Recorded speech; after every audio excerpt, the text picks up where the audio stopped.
to the Businessmen and Women of Color podcast. I am your host, Ann Alston, and it is once again to bring you quality programs such as this at the BMWOC because, again, for the fourth year in a row, we are here to celebrate and share with you over 50 participants, and I dare to say it's almost 58 participants that's going to be on this podcast platform. I'm just so excited to have them all here, and again, we have another dynamic participant who is an artist to the nine. I can't tell you. You're going to have to just look at some of the stuff she's going to have on her links and maybe samples of the images I'm going to have on her page. But you know what? This is what it's all about, is to share different type of industries that you may be interested in pursuing in your endeavor. So make sure that you tune in, share, like, and vote for your favorite podcast participant. We have 7 awards going up again this year for anyone who is looking to vote for their favorite. So make sure that you like, share, and vote before you leave on this page. Just in case you didn't know what we're all about, the BMWOC is a podcast platform that unifies people from all over the country about their working background or their career decisions or even college decisions. So make sure you check out all the pages and listen to all the podcasts if you can, and I know you can because there is tons and tons and tons of information that we're going to be sharing on this platform this year. And make sure you also check out past year's podcast. We have 2016 all the way up to 2018, all these folks that you can tap into to help you with your endeavors. So before we get into our interview today, we'd like to first thank our corporate sponsors who are My Financial Home, Evangelism Radio, JNF Enterprises, Sears Consulting, Autism Families Rock, Awakening to Love, Eli Natoli, Kimberly McLemore, True Synergy, and Platinum Financial Services, along with all of our participants who is helping to make this season a huge success. So today we have a very dynamic painter and artist and someone who I can say is definitely close in my family tree. And we're going to be bringing on Ingrid Long, who is a self-taught painter whose love for art goes as deep as her roots in Soul City, Manson, North Carolina. Today she lives in Charlotte, North Carolina. Her mantra that she lives by is "My work is my praise." Whether I'm painting a canvas or crafting special fabrics, the goal is not only to provide an aesthetically pleasing product, but to also create something that stimulates or empowers your artistic self.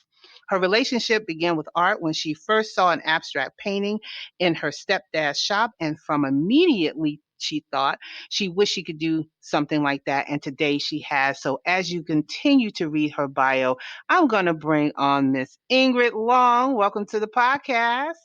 Thank you. Thank you. Awesome. So, of course, I'm telling everybody who you are, but I'm going to let you tell everybody who you are and where you grew up. And tell us about this, this thing that you saw, this painting in your stepdad's, shop, and it sparked you to go into art. Okay, well, as you mentioned, my name is Ingrid Long. I am a self-taught artist. I've always had a special love for the arts. I I was born in Warrenton, North Carolina, and right now I'm in Charlotte. I seem to love the North Carolina area in general, but I got into art. I've always had a love for beautiful things.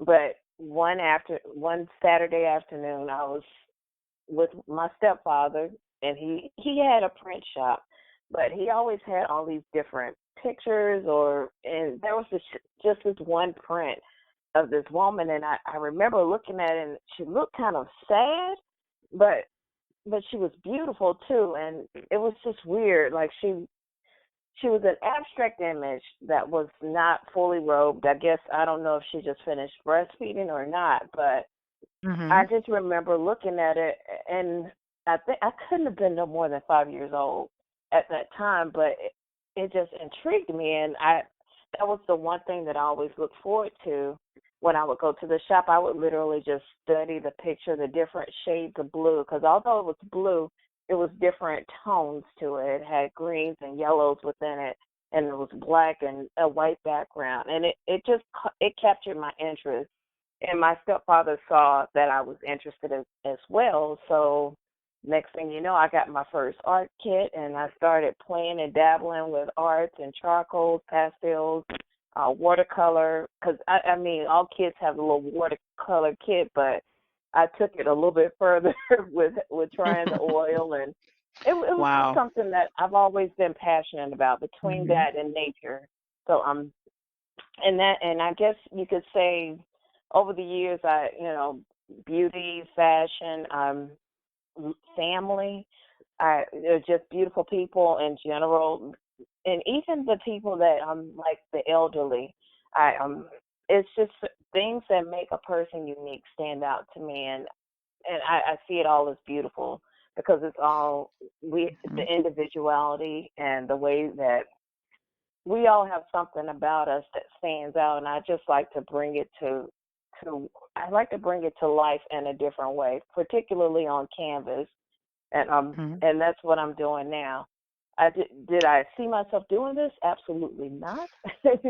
but Yeah, but at 5 years old, you saw this beautiful painting that captured you, and you just been stuck on that ever since. And I think it's gorgeous. Yeah, So let's talk about, how you kind of came to the realization that you wanted to do a particular style of art, because the art that you have on your websites and the kind that you displayed in the BMWC magazine, and by the way, everybody need to check out the January issue of the BMW magazine to see her in it, is that you have this thing where you just have these interesting shapes and you have these interesting messages within your paintings. So what gravitated you to go into the direction that you are in now as you were learning the arts over years? I think that well, most of my work is emotionally driven. Painting actually brought me out of a really tough time in my life, and I've noticed that I just kind of, again, since I'm self-taught, I kind of go with what I feel.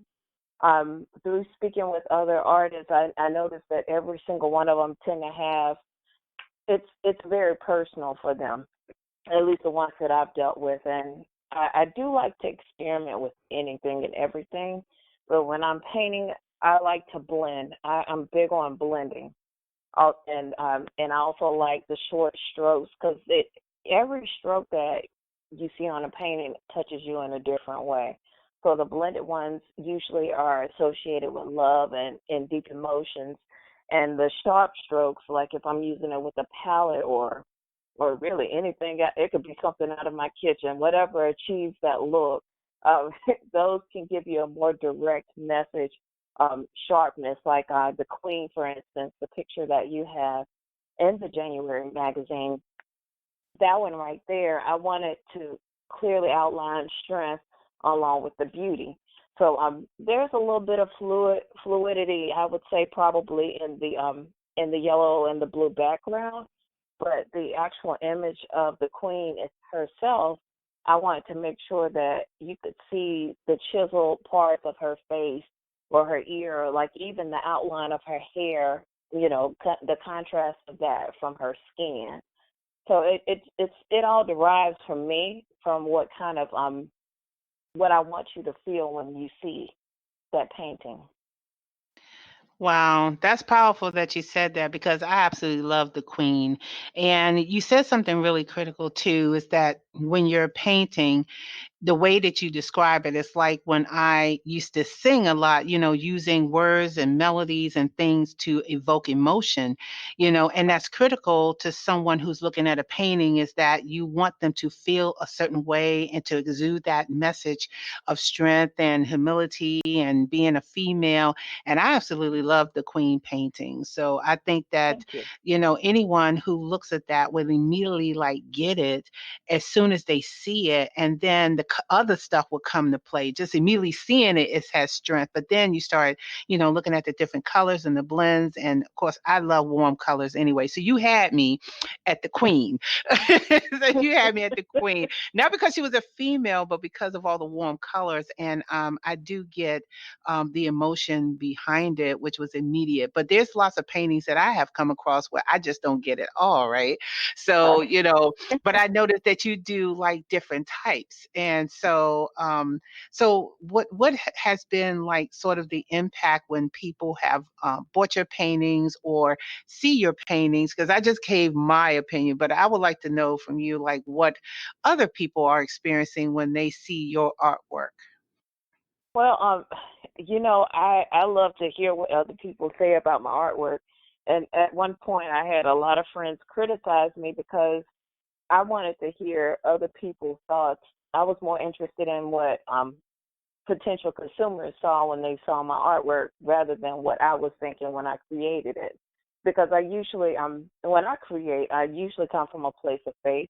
My faith is it's at the root of all of this. The artwork, the beliefs, the confidence that I have to even get a canvas and start painting comes from my faith. But I've had certain people they can look at a painting and it could be just a doodle that I started on at work, and I thought afterwards, this would be a great painting, and someone sees it and Mhm. they could see family in it, or some form of It always seems to follow under family or nature, but Mhm. they see that. Like with the queen, it's been pretty consistent what people see with the queen. Um, Mhm. the strength is undeniable, and she's gorgeous, But there's so much more. I mean, I really feel that painting. I could just continue to stare at her, and I just sometimes I can't even believe I did it. But I myself. know it is a gorgeous painting. So let's talk about some of the other art in here. On your bio, you have some other cover art that you have created, Beyond the Veil and Color of My Rainbow. Can you speak a little bit about those two paintings? Oh yeah, absolutely. So, Color of My Rainbow was actually a request for one of my girlfriends. Uh, she is she is she is homosexual, and she wanted something that she wanted a book cover for that was titled "The Colors of My Rainbow." And I I usually like to listen if I whenever I do a commission painting of any sort. It's important for me to talk to the person and understand their outlook on what it is they want, or what they would like to see, or how they think. And what I noticed with my girlfriend Cheryl is that it was really important to her that people saw things through her eyes. So for me, immediately could see a person literally looking out the window, and the rainbow is coming from them. So looking off into the horizon, but the rainbow, basically the color of their rainbow, is radiating throughout. So that was one of the inspiration behind that painting. And Beyond the Veil, that's also a book cover for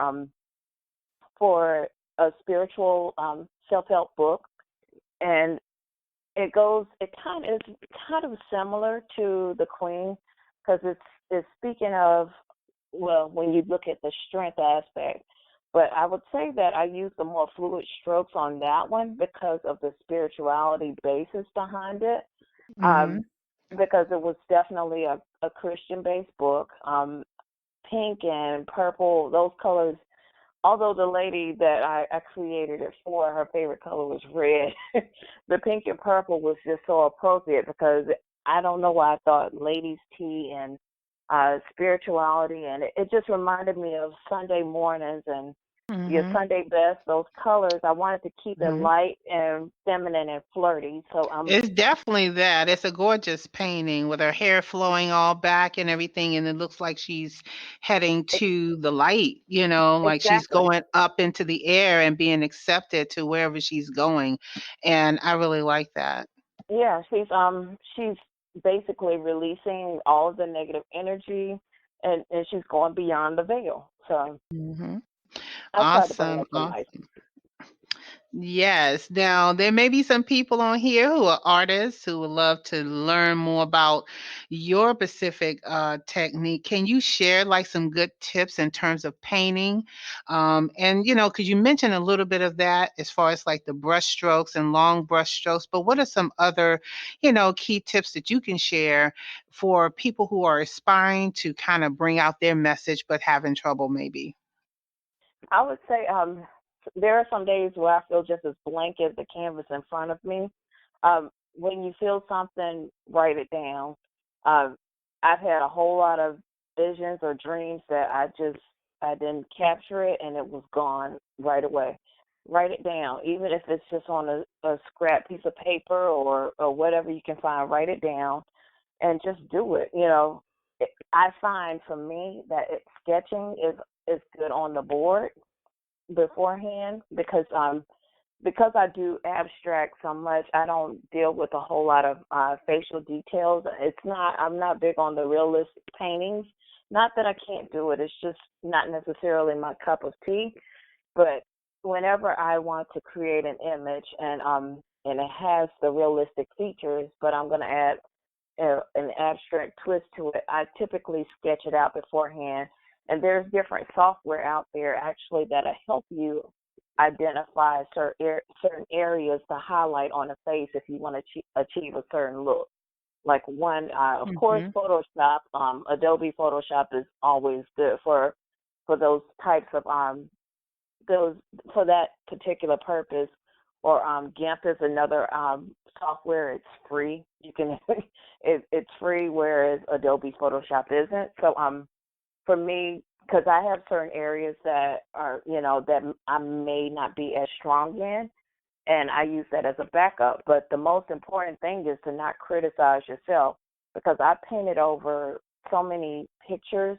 Like a lot of the paintings that I created back in 2009, if I gave you a painting right now, chances are it's three other paintings underneath what you see, Oh, because wow. I've been so critical of my work, and sometimes as an artist you kind of beat yourself up about what you're creating and think this isn't good enough, that's not complete, and I would paint over it. And there's some paintings that I hate I ever did that to, because they were really phenomenal pieces, but I didn't believe in myself enough. But there's beauty in the imperfections. When that finger is too long or the nose is disfigured, work with it, even if it means taking that one flaw and shifting everything around that. So I just look at what I do wrong and what I do right, and I play it up, because at the end of the day, that's my work. No one will ever do what I do. So I think every artist in any Mm-hmm. capacity, even if you're not painting on a canvas, anything that you do, that's your special gift to the world. So you have to embrace it and understand that it may not be for everybody, but it's going to be perfect for someone, even if that someone is you. Absolutely. Absolutely. I hope everybody is getting this, because what Ingrid just said just plays to a whole bunch of stuff. You have to, not, don't take yourself so seriously. That's the old saying that people say. And that also includes self criticism, because self criticism can kill us, Yeah, because we're trying to be perfect and we'll never be perfect. But whatever we create in this world, it's because that's the passion behind it. And there is no wrong or right in it. That's something that you created, and so own it. I love that. So yeah. you Like, also been I'm sorry, you wanted to say something else on that point? I was just going to add, like, Yeah. Basquiat, for instance. Mhm. If you look at one of those paintings right now, you will look at it and think this looks like something that a child probably created in kindergarten. And right now, to this day, his painting is one of I think it's the highest sold painting, out there, and people want that look because it is weird, because it has that unique vibe to it. Like, I would have never thought that I would put something or want something on my wall that looks like something my little baby cousin would have made. So you have to embrace and be Mhm. confident in your flaws and understand that if you have enough confidence in anything, other people will follow and they'll want it. These are things I've noticed. Absolutely. Right. And so you've been involved in a couple of exhibits as well. So how was your experience having your artwork in some of these dynamic places? You have the Eclectic Intelligence, you have the Magnolia Emporium. What was your excitement and experience having your artwork displayed? It was overwhelming in a very good way, because again, you're so the eclectic intelligence. experience for me. Very first time ever allowing more than just my close friends and family to see my work. And the response that I got was overwhelming. I couldn't even believe how much people liked my work. Because when I started painting, seriously, I just said, you know what? I'm not going to buy this piece out of Target or or wherever else because I can do that myself. And Mm-hmm. then it flourished into a business. But I look back over things of that nature, and it just I don't know. It's It just took you to a whole new level. Think it about it. really did. It took you to a Yeah, whole new level, and it just really confirmed that what you created was something beautiful and unique that people enjoyed. yeah, yeah. You okay, girl? You doing your thing. Well, thank you. I think that when you get out there for the first time, whether it's business or painting or it's always scary because there's the unknown, right? There's the Right. unknown. You're not sure what's going to happen, but then you have this big burst of energy from people who are really liking what you do, and it just kind of gives you more passion to do more. So, what paintings are you working on right now that you are, getting ready to put out there and show the world? Well, so and one of the other things, and I probably should have mentioned this, that I did get from the showings is that some of the paintings that I didn't like as much, people liked them more than I thought they would. So, but the Queen and the King are by far the top pieces that I have, and I figured I might as well continue with the kingdom and make some more family members. So so Mhm. I'm working on perhaps adding some children for the king and the queen, or some siblings along the way. But it's still a pretty big deal. But I like the style that came from the king and the queen paintings, and I'm really thinking about adding a child to the mix, a prince. Okay, So awesome. All right. So I can't wait to see the family. And so I have maybe two more questions. So, what is in store for your company name? Because I love the company name. I think it's just as unique and different as your business. I long to design. What is in store now for I long to design? well, I definitely the reason I selected well, my name is Ingrid Denise Long, so I wanted to use my initials, and Mhm. because I know one day I'll be married, I'm sure, but I want to most importantly give pay homage to being along, and Ingrid. I just love my name; it's unique, but um, but I selected for the D initial Denise instead. I want to go with design because I don't want to limit myself to only creating fine art paintings. So I would love to dabble into the fashion piece as well because I do paint. I do plus size modeling as well, and I also have some very gifted family that is good with doing some seamstress work. So I would love to go from being just not just an abstract artist on canvas, but also someone who can look forward to, as I mentioned, crafting fabrics. You know, creating some custom fabric for some pieces to come along the way, be it t-shirts, dresses, skirts, the whole nine. So that's way down the road, but it's definitely coming. so Awesome. So, your last question is to pair with what you just said is what do you need personally and professionally to thrive and to keep painting? What do you need? um, if we, well, I mean, time is always great. Time and financial resources are always helpful. I currently work out of my space right now, but I would love to have probably a more dedicated spot for it rather than working out of the home.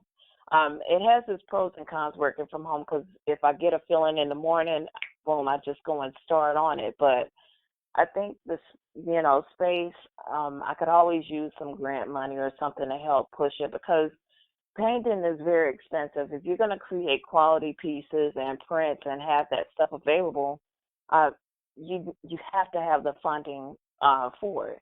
And it's and with it being a business that I know that's based upon wants, I can't. I don't want to miss out on the opportunity because I don't have the resources available right then and there.